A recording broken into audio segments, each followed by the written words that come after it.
She trusted the evidence because she trusted the man behind the gloves, but the blood never lies, and neither does the blade. There was something poetic about how silence settled over a crime scene. The low hum of the city beyond the alley, the subtle crunch of my boots on broken glass, the soft rustle of gloves being pulled on. It was like walking into a memory I didn't want to keep. The knife lay exactly where it was meant to lie, not carelessly dropped, but deliberately placed.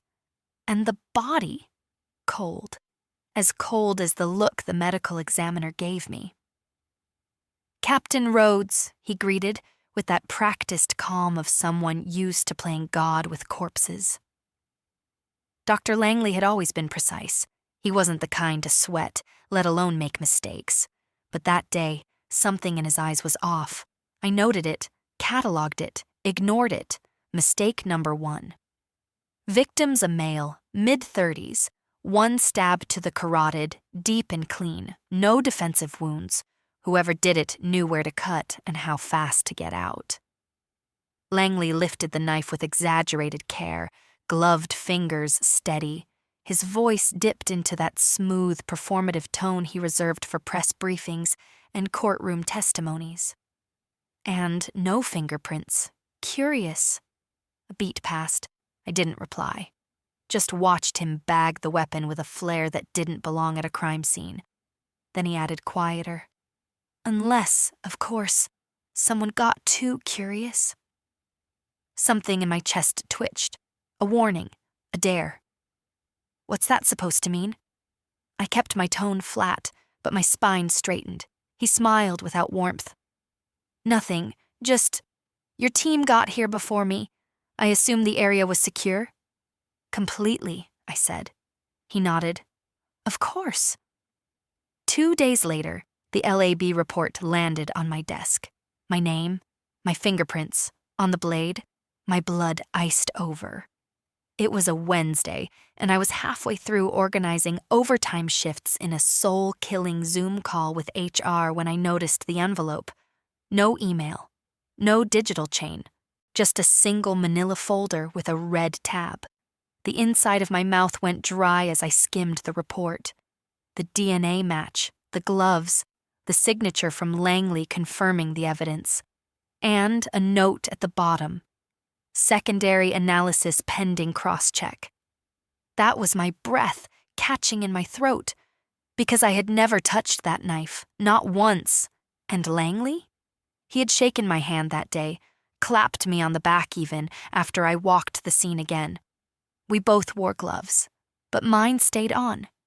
His? I couldn't be sure. And now, the blade spoke my name. I didn't go home that night. Instead, I sat in my car outside the forensic unit, watching the light in Langley's office flicker behind the blinds. My thoughts spiraled like smoke from a cheap cigarette. If this was a setup, it was masterful, precise, surgical, just like him. Why me? Why now? And then the word landed hard. Power. I was rising too fast. Captains don't get popular without enemies. Especially not when they're women. I needed that second analysis, and I needed someone who didn't owe Langley a damn thing. But what I didn't know then was that this knife wasn't just meant to cut my reputation. It was designed to sever everything I had built. If you think that was twisted, wait until you find out what the gloves reveal next. I spent the next morning pretending nothing was wrong. Coffee in one hand, case files in the other, nodding politely as detectives tossed theories around like confetti at a parade. On the surface, I was the same composed captain they were used to. Underneath, every heartbeat felt like a warning siren I couldn't shut off.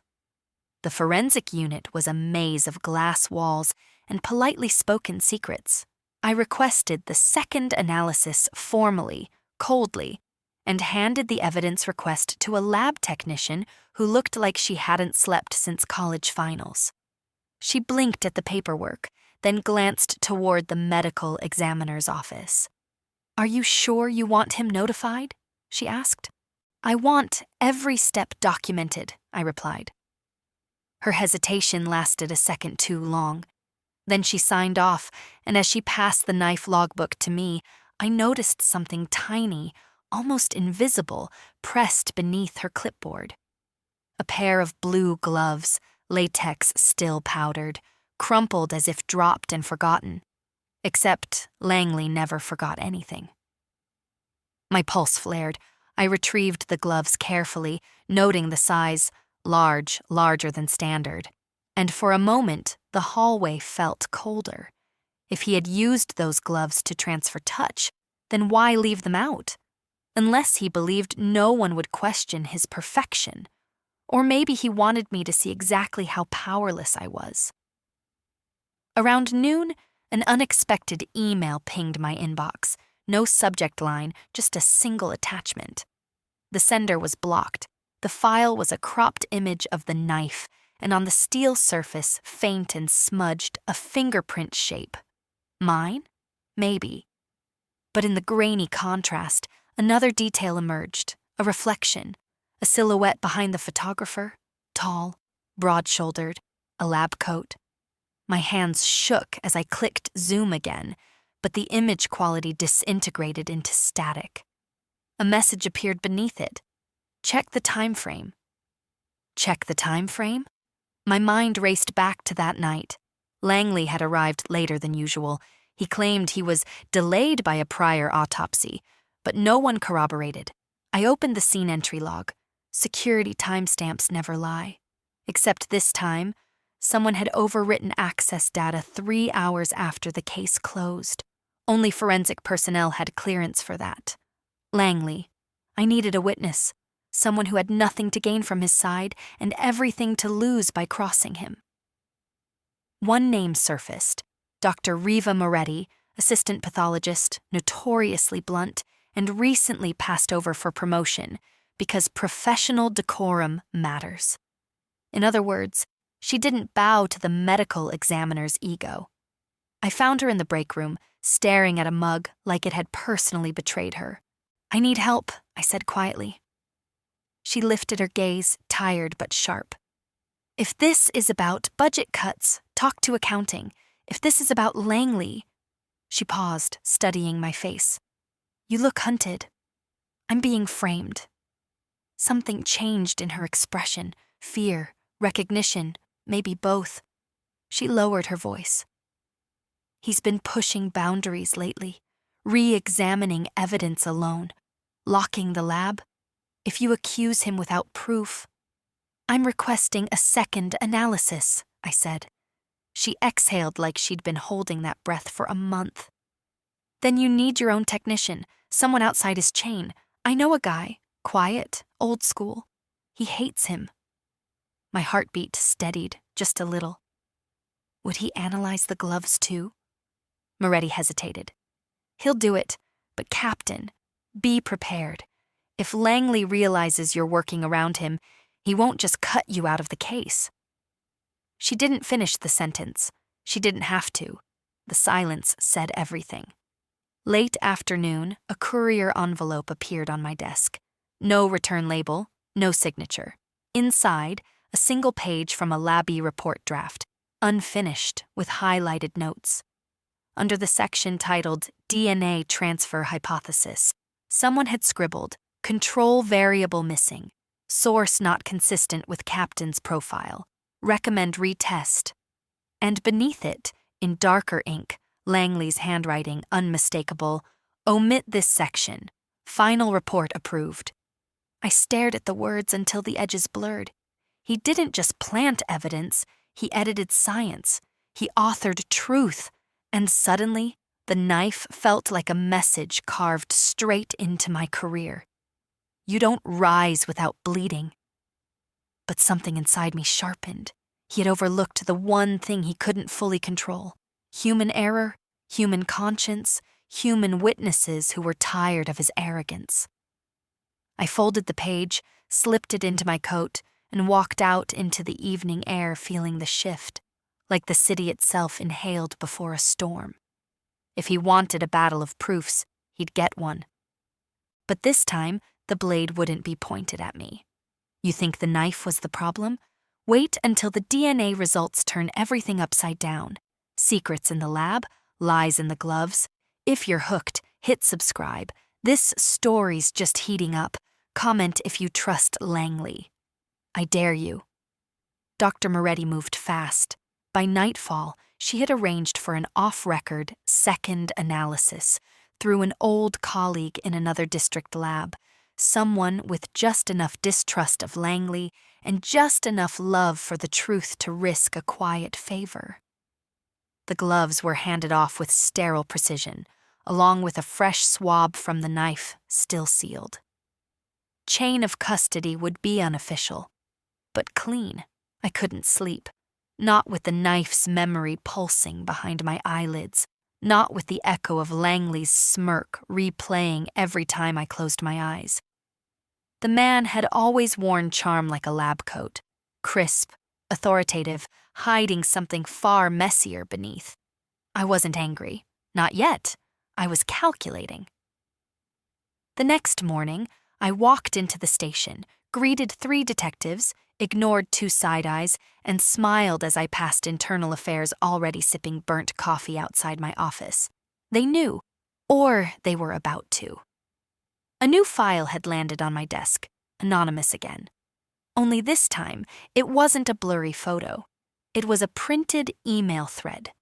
Between Langley and the DA's office, timestamps matched the night after the murder.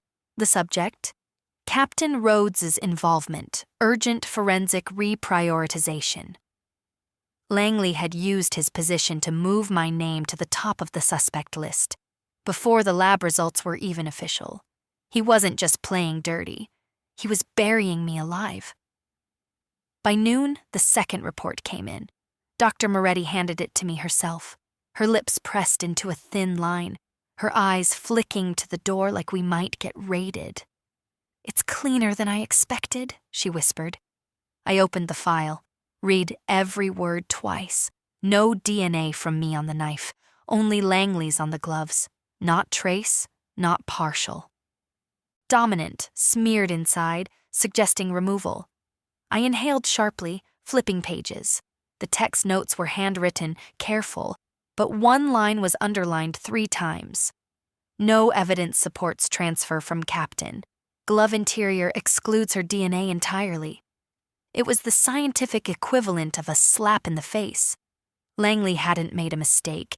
He had worn the gloves himself, and then he'd lied about it in his own report. I didn't take the results to HR. Not yet. Not to IA either. I went to the one person who couldn't afford to be made a fool of, Assistant District Attorney Bryn Willis. She met me in her office, arms folded, eyes sharp like broken glass. "I saw the preliminary report," she said. "Not this one," I answered, sliding the file across her desk. She flipped through it, faster than I liked, her expression tight. "And you're saying Langley forged the original?" "He manipulated it," I corrected. "There's a difference. One sounds sloppy. The other sounds like motive." Willis blinked. "And the motive is—" I didn't blink back. "Pride, power, arrogance, pick your poison. He wants to take down a captain, make it look like justice. He chose me because I'm visible, a threat." She leaned back. "Do you have any idea what you're accusing him of?" "I'm not accusing. I'm proving." A long silence. Then, "Let me keep this, but I need more. I need intent." I stood slowly. "Then I suggest you request access logs from the lab and cross-check the timestamps with the knife's evidence barcode." I walked out before she could answer. That night, Langley cornered me in the station parking lot. No lab coat, just a thin smile under 2 white lights. "You've been busy," he said. "I've been thorough." He tilted his head. "Careful, Captain.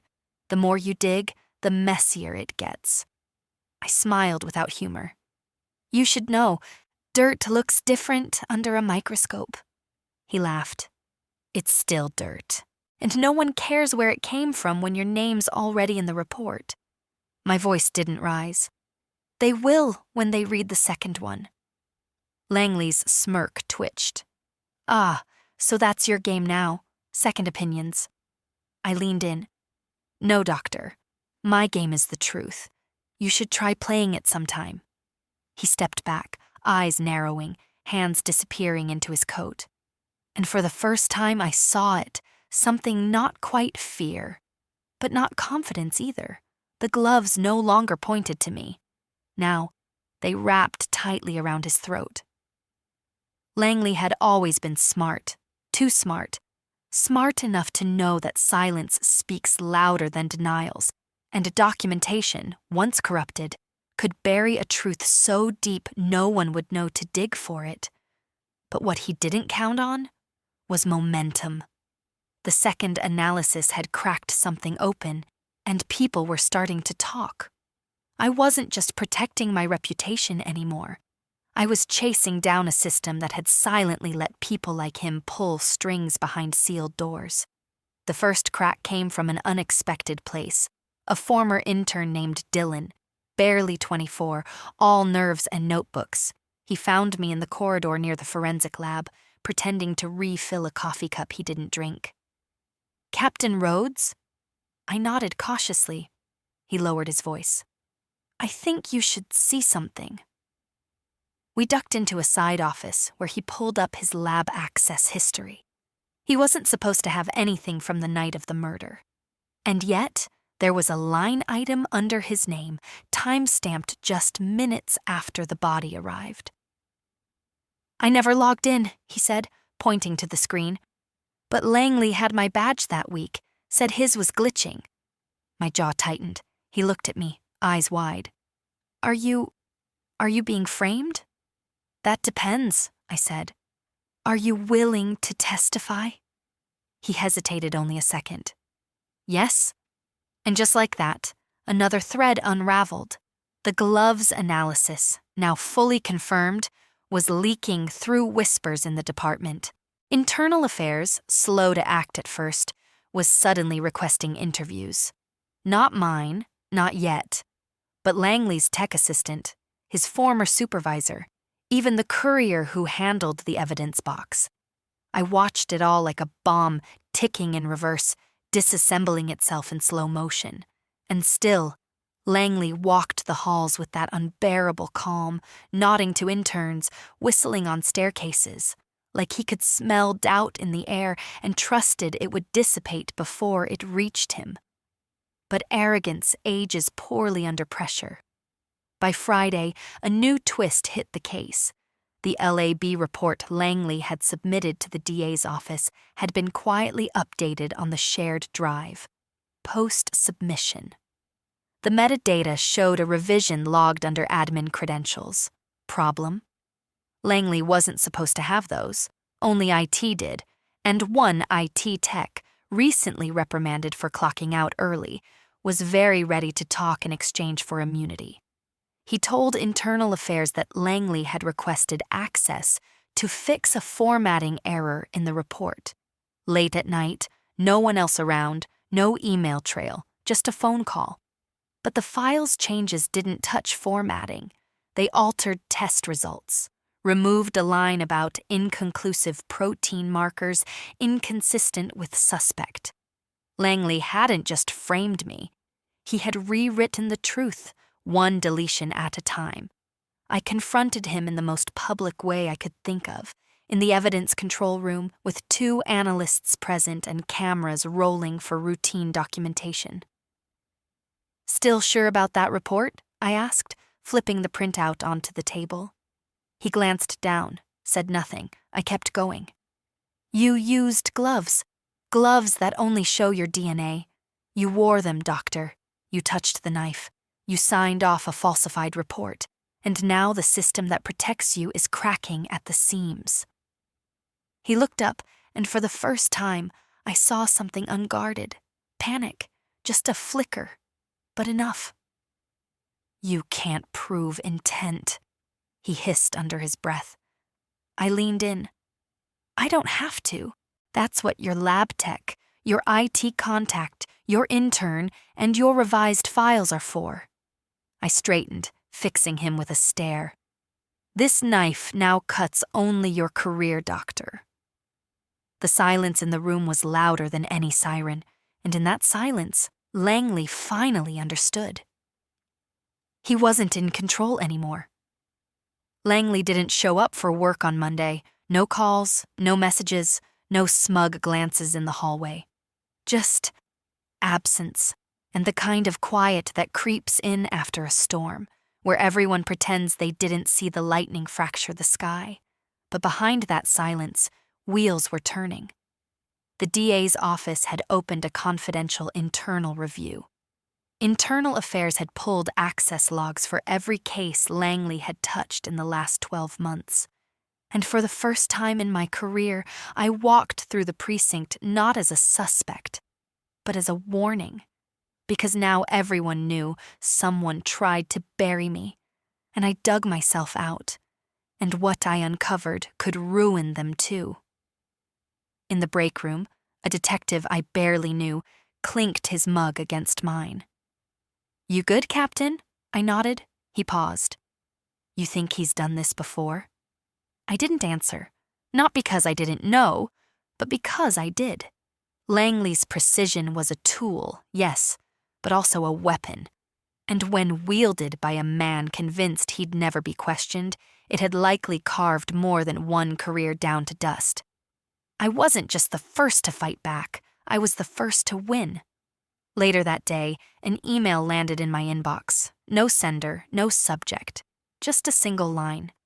"You survived, but how many didn't?" Below it, a list of case numbers, 10 of them, each closed due to insufficient evidence, each with forensic reports signed by Langley. And one name stood out, Detective Marla Keene, a rising star, resigned 2 years ago, quietly, no ceremony, no goodbyes. I dug deeper, found her address, a tiny apartment just outside the city. When she opened the door, she froze. Recognition hit her like a slap. "You're Rhodes," she said flatly. "Langley's latest." I nodded. He tried. She opened the door wider. Over tea that tasted like bitterness and memory, she told me everything. The missing evidence in her last homicide case, the report that contradicted her field notes, the anonymous complaint that led to her being investigated, then asked to resign. "I couldn't prove anything," she said quietly. "He was too careful." "But he's slipping," I replied, "and I've got his fingerprints now." She laughed, dry and exhausted. "You want to bring him down?" "I already started." Her gaze sharpened. "Then let's finish it." Back at the precinct, a final surprise awaited me.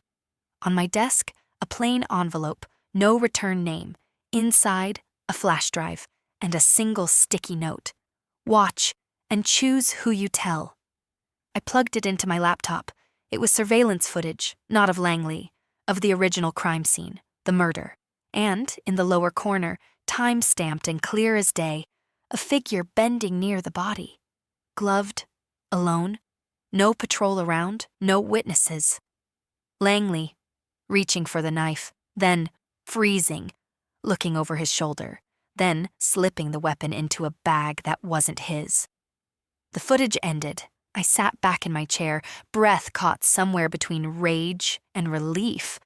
The knife hadn't just been planted, it had been stolen. The entire foundation of his lie was crumbling. And now I had a decision to make. Go public, leak the video, take it to the press, or let the DA's office handle it quietly, with red tape and sealed courtrooms. Whichever path I chose, one thing was certain. Langley wasn't just finished, he was about to be exposed. The video changed everything. It wasn't just evidence, it was a confession without words, proof that Langley hadn't just manipulated reports or redirected blame.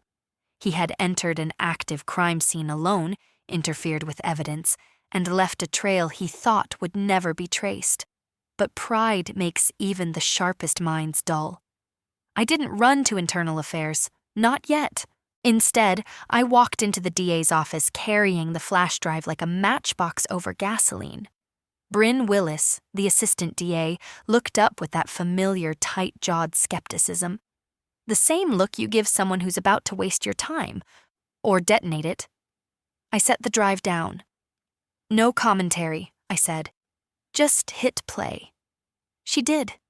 And when the screen froze on Langley's face turning towards the security camera, every muscle in her jaw locked into a new shape. "I'll need to verify chain of custody," she said. "You will," I replied. But I didn't touch the file, and the timestamp matches the original scene entry logs. Willis didn't blink. If this is real, it's not just his career. I didn't respond. I didn't have to. We both knew what she meant. This wasn't just internal corruption. It was evidence tampering in a homicide case. Felony, prison, disgrace. By the next day, the wave had started. Langley was called in for a preliminary review and never returned. His office was sealed. His badge revoked. His lab access credentials purged from the system before noon. Detectives were called in one by one to review any case where his signature appeared. Cold cases reopened, convictions re-examined. One by one, the bodies Langley had once spoken for began to speak again. Through margins, through missed prints, through corrections in his pristine reports that now looked like cover-ups. The city didn't erupt. It inhaled, slowly. The kind of breath you take before your voice returns after too long staying quiet. 2 weeks later, a press conference was held. The DA spoke, calm, controlled. Words like irregularities, ongoing investigation, and systemic failure were passed around like candy with razor blades inside. Langley's name was never mentioned, but everyone knew, and when the cameras turned off, I was the last to leave the room. Willis caught up to me at the door. "You did good," she said. I shook my head. "I just refused to drown." She studied me. "You know it's not over, right? There'll be blowback. Quiet ones in suits who think you made the department look bad." "I didn't make it look bad," I said. "I made it honest." She almost smiled. "Same difference in this city." The next morning, an envelope waited on my desk. No name, just a single item inside. Langley's old ID badge, snapped in half. On the back, someone had scrawled 2 words in ink, "For the blade." I stared at it for a long time, not out of satisfaction, not even victory, but something heavier, like grief. Because justice, when it finally arrives, never feels as clean as you imagined. It's messy, it's late, and it costs more than you think. But it's worth it. Every cut, every doubt, every sleepless night staring down a knife pointed at your future. I tucked the badge into my drawer, closed it, and walked into the morning light like I belonged to it again. They offered me a commendation, a plaque, a photo op, an empty thank you disguised as recognition. I turned it down, not out of pride, but clarity, because in the ashes of Langley's downfall, I realized something terrifying. His power didn't come from brilliance. It came from trust, the kind people hand out too easily when a white lab coat is paired with the right smile. And if the system let one man manipulate it this far, what else had it overlooked? The task force launched within days. Internal case review, cross-departmental, quiet but methodical, and they asked me to consult, not out of obligation, but necessity. Because I'd seen the cracks, because I was the crack, forced open by a knife I never touched. I walked them through Langley's patterns, the manipulated LAB reports, the digital access logs, the pressure tactics he used to silence doubts before they could turn into complaints. They listened, took notes, and for once, I believed they meant it. But healing doesn't come in one wave. It seeps in slowly. Through every reopened case, every apology that arrives a decade too late, every exoneration that should never have needed to happen. I reached out to Marla Keene again. She was cautious, wounded. But when I told her that 2 of her old cases had been flagged for review, her voice cracked. "He called me sloppy," she said, told me I lacked forensic maturity. I started to believe him. You weren't the problem, I told her. You were the threat. She laughed softly. So were you. And there it was, what Langley always feared. Not exposure, solidarity. They found Langley in Vermont, not hiding, not fleeing, just waiting in the kind of quiet house that only people with too much ego and too little guilt can tolerate. He was arrested without incident.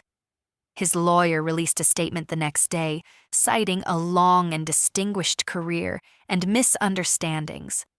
The press called it a shocking fall from grace. But I didn't feel shock. I felt something colder, older, vindication's quieter cousin, the kind that doesn't come with applause, just a long exhale after holding your breath for too long. A week later, I found the knife, the real one, locked in an evidence box mislabeled under another case. The forensics team had missed it, buried under red tape and Langley's maze of edits. But there it was, clean, untouched, unclaimed, a weapon without fingerprints, without DNA, without a story. Until now. I ordered it sealed, not for trial, not for vengeance, but as proof that truth exists even when buried, that someone always notices the blood beneath the bleach, and that no one, not even the most respected man in the room, can outsmart a woman with nothing left to lose and everything to protect. I walked out of the archive, sun slicing across my face like a fresh beginning. And I smiled, not because it was over, but because this time the blade missed me. The department moved on. New cases, new faces, a fresh forensic team that triple-checked everything and didn't pretend arrogance was the same as accuracy. There were more meetings now, more oversight, more paperwork. It was slower, messier, but honest. I'd take honest over fast any day. Still, whispers clung to the halls like old dust. Officers lowered their voices when mentioning Langley. No one said his name outright, not because they feared him, but because they feared what his shadow revealed about them, about how close they came to letting justice become theater. But I wasn't there to clean their shame. I had work to do. One morning, I found a memo slid under my door, unmarked. Inside, a case file I'd never seen before. A Jane Doe, dated 2 years back, stab wound, no suspects. Closed on Langley's recommendation. Forensic notes vague. DNA results inconclusive due to contamination. But now, in the margin, someone had scrawled, "Check the gloves." I stared at it for a long time, not because I was surprised, but because I wasn't. I ordered the evidence retrieved. The gloves were still sealed, properly stored. This time, when the lab ran the analysis, they found a full male profile. Not Langley's, not anyone in the system. But it was clean, strong, usable. It meant someone out there had gotten away with murder, and Langley had helped them. Intentionally or not, he gave that killer a head start. Now it was mine to chase. I met with the victim's sister later that week. She hadn't known the case was reopened. She hadn't even known it had ever truly closed. Langley had told her the DNA wasn't viable, that her sister's killer might never be found. She thanked me through tears that didn't feel like relief, just tiredness. Tired of lies, tired of professionals who treat pain like paperwork. "You think you'll find him?" she asked me. I didn't lie. "I'll try." Because the truth is, not every case has closure, but every case deserves effort, and no family should be left grieving in the dark just because someone with a PhD didn't feel like looking under the rug. Weeks passed. Langley pled not guilty. Of course he did. His lawyers spun their narrative in polished phrases: procedural confusion, overwork, scapegoating. They painted me as ambitious, emotionally invested, a woman too close to the story, but they didn't have the footage, or the reports, or the gloves, or the knife. I didn't testify for revenge. I did it for every woman whose hands had been blamed, while a man behind the scenes rewrote the truth. And when the verdict came down, guilty on 2 counts of evidence tampering, obstruction, and professional misconduct, I didn't cheer. I just nodded. He taught me something valuable. That power isn't about position. It's about whose story survives the longest. On my way home that night, I passed the crime scene where it all began. The alley was still there, empty now. Quiet, just concrete and echoes.